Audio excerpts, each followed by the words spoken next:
श्रोतेहो नमस्कार. Behind the curtain with Archana या कार्यक्रमात आपल्या सगळ्यांचं खूप खूप स्वागत. श्रोतेहो, आज आहे जागतिक दृष्टिदान दिन. आपल्या आयुष्यात डोळ्यांचं महत्त्व अनन्यसाधारण असे. आपल्याला मिळालेला प्रत्येक अवयव सुस्थितीत असणं ही खरं तर भाग्याची गोष्ट असते. काही जणांच्या बाबतीत जन्मतःच अवयवांच्या बाबतीत काही दोष राहिलेले असतात. पण श्रोतेहो, तरीही या गोष्टीवर मात करून जिद्दीनं आपलं आयुष्य घडवणारेही खूप जण दिसतात. श्रोतेहो, आज आपण अशाच एका जिद्दी तरुणाची कथा ऐकणार आहात. जीवन प्रवास जाणून घेणार आहात की जो एका डोळ्यांनी अंध आहे, पण या गोष्टीचा फारसा विचार न करता, खरं तर दुर्लक्ष करूनच त्यानं आपल्या या व्यंगावर मात केलीय आणि तो उपशिक्षणाधिकारी या पदासाठी निवडला गेलाय. श्रोतेहो, उपशिक्षणाधिकारी म्हणून निवड झालेल्या अभिजित कुंभार यांची सहाय्यक शिक्षक रयत शिक्षण संस्थेचे क्रांतीवीर नागनाथ अण्णा नायकवडी विद्यालय नवेखेड यांनी घेतलेली मुलाखत आपण ऐकणार आहात. परिस्थिती कितीही अवघड आली तरी आपली मनस्थिती बिघडू न देता अवघड परिस्थितीवर मात करता येते. याचे ज्वलंत उदाहरण म्हणजे अभिजित कुंभार. श्रोतेहो नमस्कार, मी दीपक कुंभार रयत शिक्षण संस्थेच्या क्रांतीवीर नागनाथ अण्णा नायकवडी विद्यालयात सहाय्यक शिक्षक म्हणून काम करीत आहे. एका डोळ्याने अंध अभिजित कुंभार बनला उपशिक्षण अधिकारी. अभिजित, तुझे आजोबा प्राथमिक शिक्षक, वडील रयत शिक्षण संस्थेत माध्यमिक शिक्षक आणि तू नातू उपशिक्षणाधिकारी होतोयस. खरंच कष्टाच्या जीवावर MPSC परीक्षेत लखलखीत यश मिळवलेस याबद्दल सर्वप्रथम रेडिओ शुगरच्या असंख्य श्रोत्याकडून आणि आमच्या सर्व रयत सेवकाकडून व रयतच्या सर्व विद्यार्थ्याकडून तुझे हार्दिक हार्दिक अभिनंदन करतो. धन्यवाद सर. अभिजित, तुझे वडील श्री वसंत दगडू कुंभार हे एक रयत सेवक म्हणून 19 वर्षाच्या सेवेनंतर वडिलांना दोन्ही डोळ्यांनी अंधत्व आले. भाऊ दोन्ही डोळ्यांनी अंध अशा विचित्र परिस्थितीत अंधत्वावर मात करीत तुझे बालपण, शैक्षणिक जीवन आणि एकूणच तुझा जीवन प्रवास तू कसा केलास याविषयी आपण जाणून घेऊया. अभिजित, तुला एका डोळ्याने कधीपासून दिसत नाही? सर, मी दुसरीला असताना म्हणजे वय वर्ष 8 जेव्हा माझे होते त्यावेळेला माझ्या त्या डोळ्याचं ऑपरेशन झालेलं होतं. त्यावेळी मला सुरुवातीला थोडी दिसत होतं, परंतु त्यानंतर माझ्या हळूहळू त्या डोळ्याची दृष्टी कमी होत गेली. म्हणजे साधारणतः मी 8 वर्षाचे असल्यापासून त्या डोळ्यानं मला दिसायचं कमी झालं. म्हणजे 8 वर्षापासून तुला दृष्टी कमी कमी होत गेली तुझी? हो सर. अभिजित, तुझे प्राथमिक शिक्षण कोणत्या शाळेत व कोणत्या माध्यमात पूर्ण केलेस? सर, माझं प्राथमिक शिक्षण हे माझ्या गावीच म्हणजे मांगरूळ इथं जिल्हा परिषद शाळा येथून मराठी माध्यमातूनच मी पूर्ण केलेलं आहे. अरे वा, म्हणजे इयत्ता 1ली ते 7वी चे पूर्ण शिक्षण तू जिल्हा परिषदेच्या शाळेतच पूर्ण केलेस आणि ते मराठी माध्यमात पूर्ण केलेस याबद्दल तुला खरंच तुझे कौतुक करावे इतके कमीच आहेत. अभिजित, तुझे माध्यमिक शिक्षण कोणत्या शाळेत झाले? माझं माध्यमिक शिक्षण सर 2 शाळेमध्ये झाले. एक वारणाप्रसाद विद्यालय बेळाशी जिथं मी 8वीला आणि 9वीला होतो आणि त्यानंतर मी आता 10वीला माझ्याच गावी श्री शिवाजीराव देशमुख माध्यमिक विद्यालय मांगरूळ या ठिकाणी 10वी केलेली आहे. म्हणजे तुझ्या गावातच तू इयत्ता 10वीची परीक्षा दिलीस? हो सर. अभिजित, इयत्ता 10वीला तू अभ्यास कसा केलास व तुला इयत्ता 10वी म्हणजे SSC परीक्षेमध्ये किती टक्के मार्क्स मिळाले? सर, इयत्ता 10वीला असताना आम्ही तितक्या प्रमाणात हुशार मुलं जी म्हटली जातात तितक्या प्रमाणात आम्ही हुशार नव्हतो असं म्हटलं तरी चालेल. एक सामान्य लेवलचे विद्यार्थी आम्ही होतो. अशा परिस्थितीत आमच्या शिक्षकांनी आम्हाला खूप चांगल्या प्रकारे शिकवलं आणि रात्र अभ्यासिका घेऊन आमच्यासाठी रात्र अभ्यासिकेद्वारे आमचं जे अभ्यासक्रम आहे तो त्यांनी करून आमच्याकडून घेतला आणि अशा पद्धतीनं आम्ही इयत्ता 10वी मी 79% उत्तीर्ण झालो. यामध्ये माझ्या शिक्षकांचा खूप मोठा वाटा त्यावेळी होता. अरे वा, म्हणजे माध्यमिक शाळेत असतानाच खरोखरच एक सामान्य असणारा विद्यार्थी आज उपशिक्षण अधिकारी होतोय याचं खरोखरच कौतुक वाटते. इयत्ता 11वी व 12वी तू आर्ट्स, कॉमर्स की सायन्स कोणत्या शाखेत पूर्ण केलेस? सर, मी माझं 11वी-12वीचं शिक्षण न्यू इंग्लिश स्कूल शिराळा या ठिकाणी सायन्स या बॅकग्राऊंडमधून मी पूर्ण केलेलं आहे. म्हणजे सायन्स शाखेत. हो सर. सायन्सला 12वी सायन्सला तुला किती टक्के मार्क्स होती? सर, मला 64% मार्क होते. म्हणजे ज्युनियर कॉलेज पूर्ण होताच विद्यार्थी सिनियर कॉलेजला जातो. अभिजित, तू सिनियर कॉलेजला कोणत्या कॉलेजला ऍडमिशन घेतलीस? सर, हा प्रवास मी 12वी सायन्स कडून मी आर्ट शाखेकडे गेलो, जेथे मी बाबा नाईक महाविद्यालय कोकरूड येथून ते पूर्ण केलं, BA अर्थशास्त्र या विषयातून.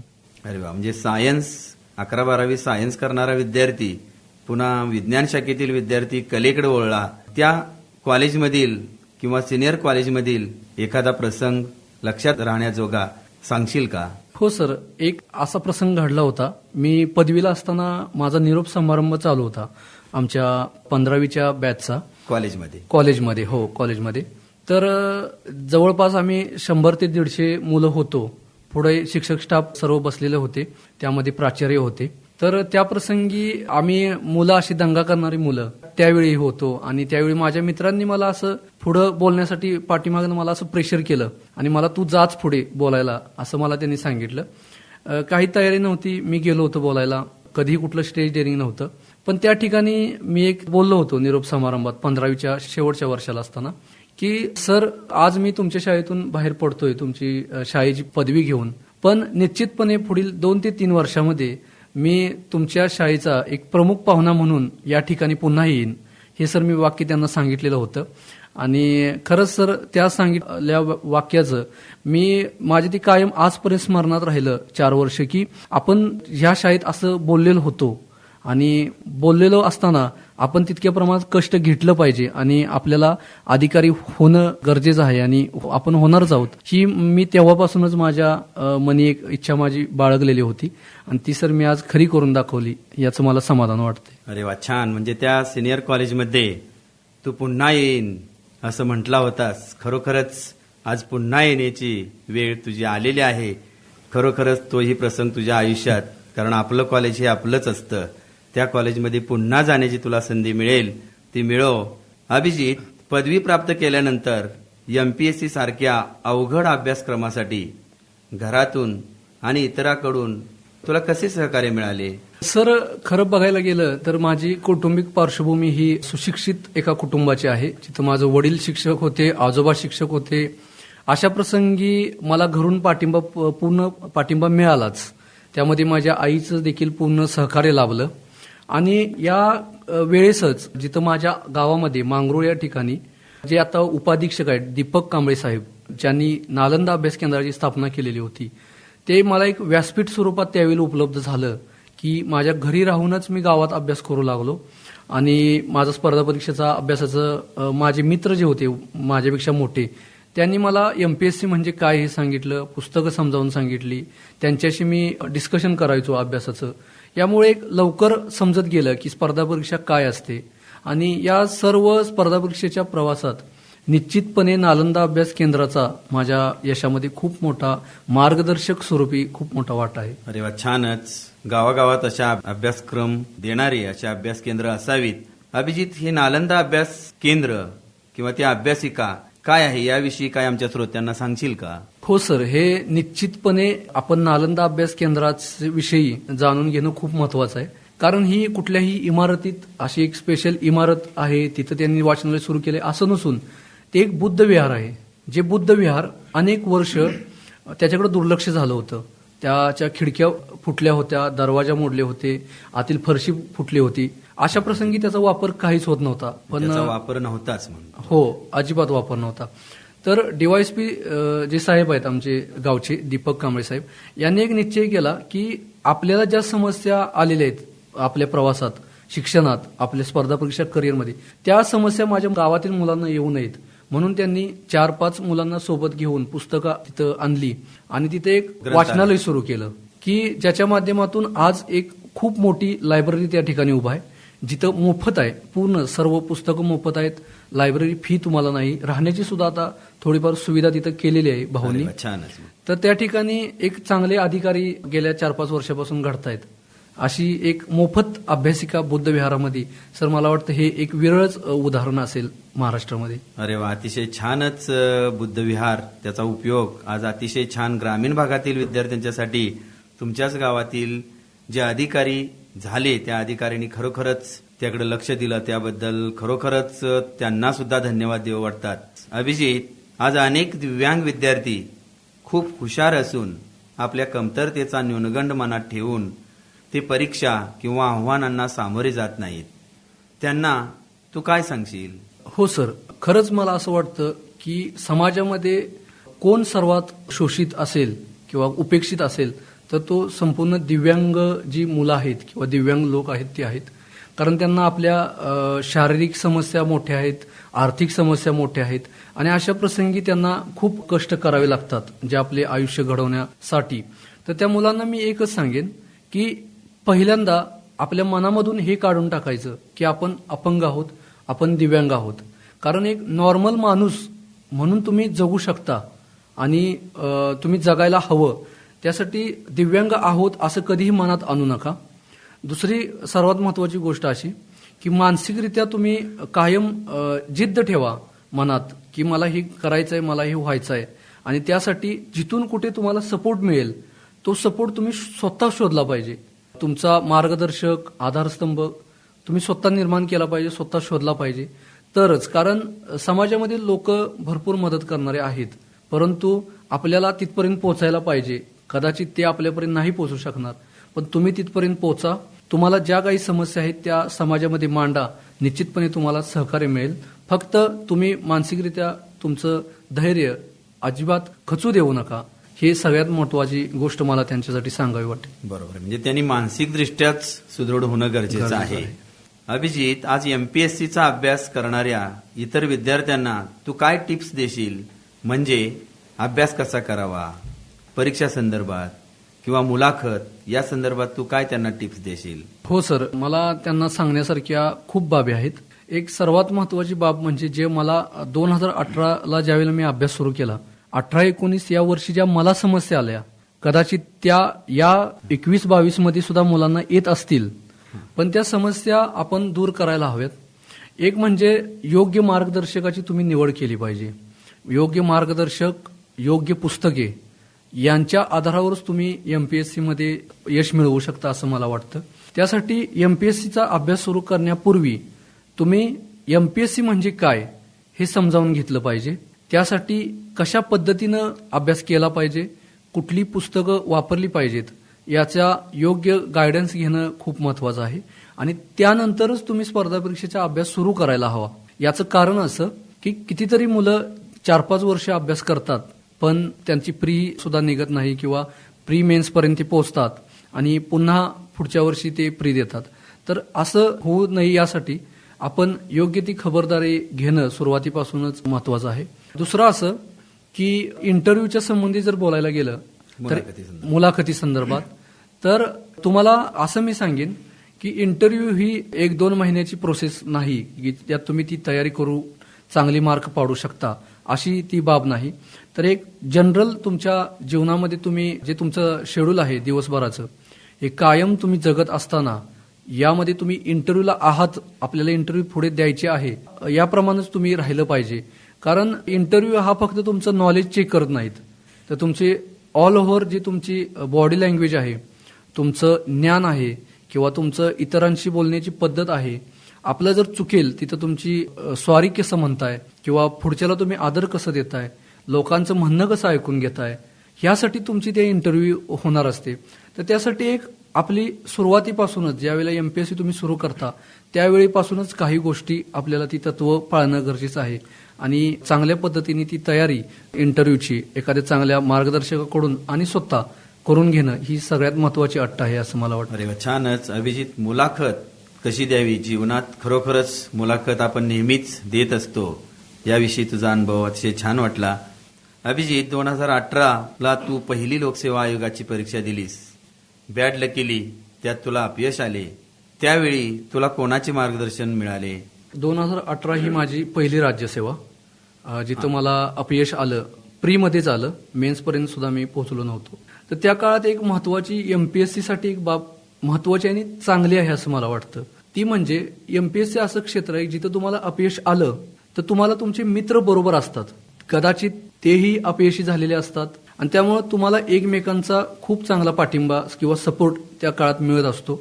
असं इतर क्षेत्रात सर कुठं आपल्याला दिसत नाही, कारण एकटं माणूस, व्यक्ती किंवा मुलगा एकटा प्रवास करत असतो आणि एकूणच या प्रवासामध्ये तुम्हाला कुटुंबाची सुद्धा महत्वाची साथ मिळायला हवी आणि ती सर माझ्या बाबतीत मला मिळालेली होती. माझी आई म्हणायची, तू खचून जाऊ नको, तू अभ्यास कर, निश्चितपणे तुला यश मिळेल. तू जर प्रामाणिक कष्ट करत असशील तर तुझं यश तुझ्यापासून कोणी हिरावून घेऊ शकत नाही.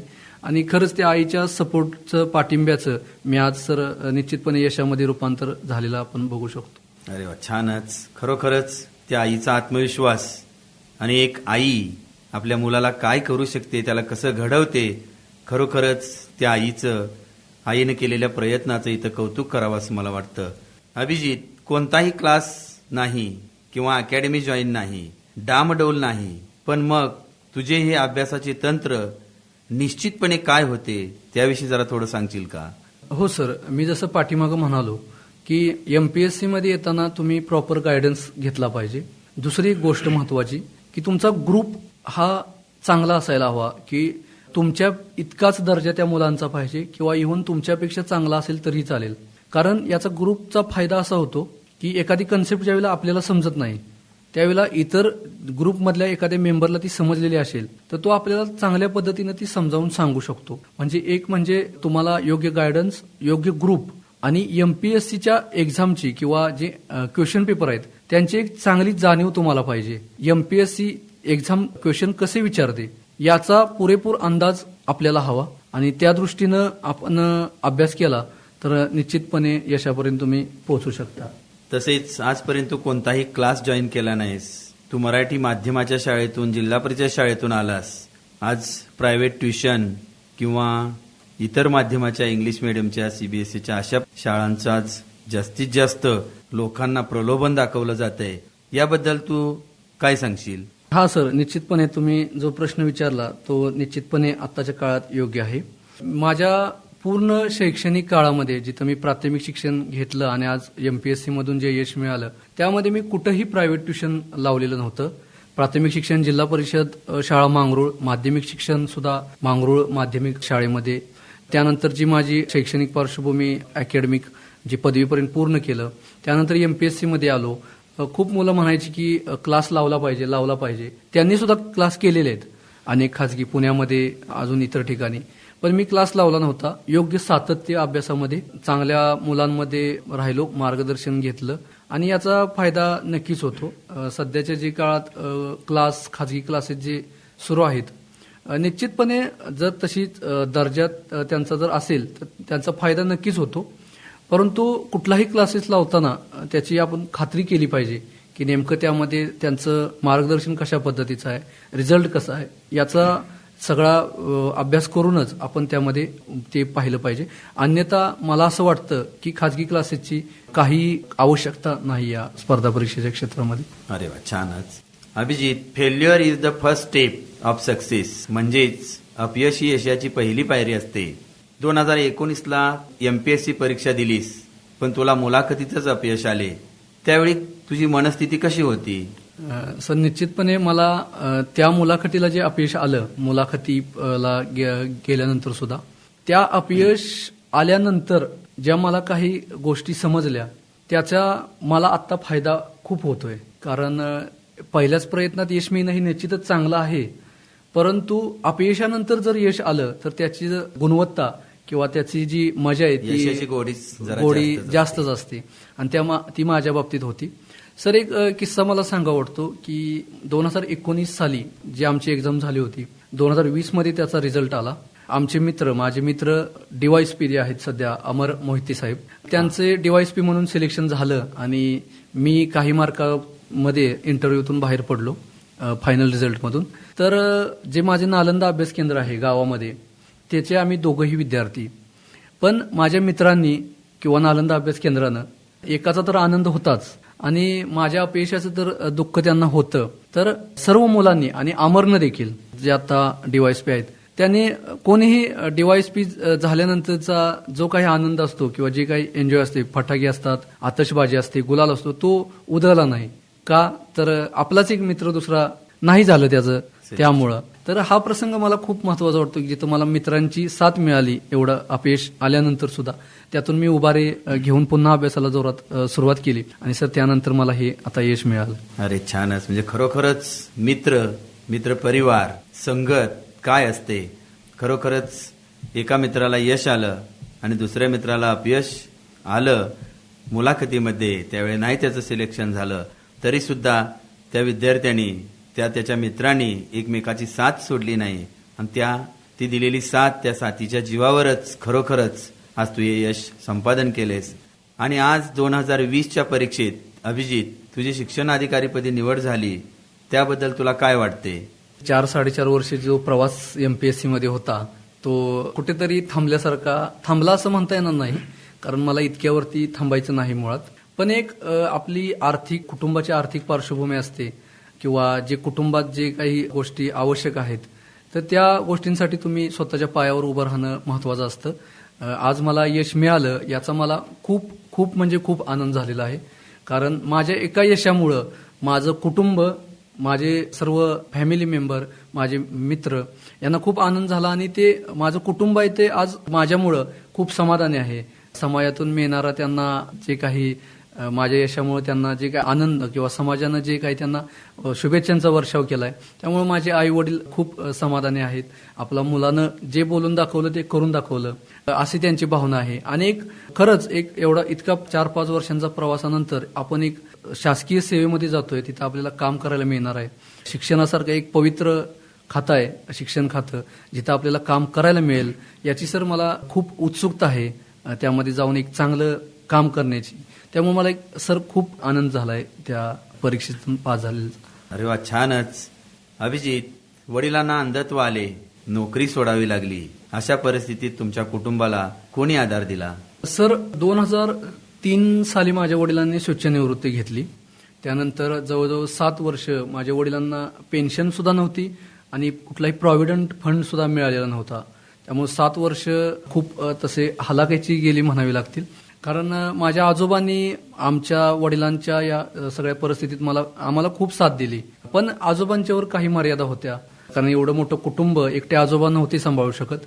त्या काळात 6 ते 7 वर्ष माझ्या आईनं शेतीमध्ये रोजगार केलेला मी पाहिलाय आणि खरंच त्या माझ्या आईच्या रोजगारामुळं आज मी इथपर्यंत पोहोचलोय. तिनं रोजगार करून देखील आपली मुलं वाढवली. आपली मुलं हुशार आहेत ही तिला माहित होतं, त्यामुळे तिनं कधीही आमच्या शिक्षणामध्ये कुठलीही बाधा येऊ दिली नाही. प्रसंगी तिनं अनेक वर्ष रोजगार केला आणि त्या रोजगारामुळेच किंवा त्या 5-7 वर्षाच्या आईच्या कष्टामुळेच आम्ही इथपर्यंत पोहोचू शकलो असं मला वाटतं. अरे वा, खरंच त्या आईच्या कष्टाला सलाम करावासा वाटतो. खरोखरच एक आईच आपल्या मुलाला घडवते याचं एक अतिशय छान उदाहरण तुझ्या रूपानं आज आमच्या सर्व श्रोत्यांच्या समोर येतंय. अभिजित, आज शारीरिकदृष्ट्या ठणठणीत म्हणजे फिजिकली फिट असणारी बरीच मुलं म्हणजे विद्यार्थी अभ्यास करत नाहीत, ही पालकांच्या पुढील समस्या आहे. अशा विद्यार्थ्यांना तू काय सांगशील? सर, निश्चितपणेच सध्याची जर परिस्थिती आपण पाहत गेलो तर मुलं ही थोडी आपल्या ध्येयापासून थोडी बाजूला भरकटताना दिसत आहेत. तर आई वडिलांचं त्यांच्याकडे लक्ष हवंच आणि ते देतच असतात, पण मुलांच्या अंगी काही गुण हे लहानपणापासूनच रुजायला हवेत, की आई वडिलांप्रती आदर, आपल्या ध्येयाप्रती आपण कसं काम केलं पाहिजे किंवा कसं राहिलं पाहिजे, शिक्षण कसं घेतलं पाहिजे, ही खूप महत्वाच्या गोष्टी आहेत. तर मुलांनी जास्तीत जास्त आई वडिलांच्या संपर्कात राहिलं पाहिजे, कारण आई वडील हे तुमचे पहिले गुरु असतात आणि त्यांच्या संपर्कात राहिलं पाहिजे. शिक्षकांच्याकडून ज्या गोष्टी तुम्हाला शिकवल्या जातील, मार्गदर्शन दिलं जाईल, त्या तुम्ही तंतोतंत पाळणं खूप गरजेचं आहे. दुसरी गोष्ट, तुमचे जे संस्कार आहेत किंवा तुमचं जे ध्येय आहे ते गाठण्यासाठी तुम्ही कायम प्रयत्न केला पाहिजे. आणि आपल्याला सर्व काही मिळालेलं आहे. आपल्याला आपली आर्थिक परिस्थिती चांगली असते, आपली शारीरिक स्थिती चांगली असते. अशा स्थितीत तुम्ही कुठेही कमी पडायला नाही पाहिजे. पूर्ण क्षमतेनं तुमची ताकद लावून तुम्ही प्रयत्न करा. यश निश्चितपणे तुमच्या जवळ येईल याची मी खात्री देतो. छानच.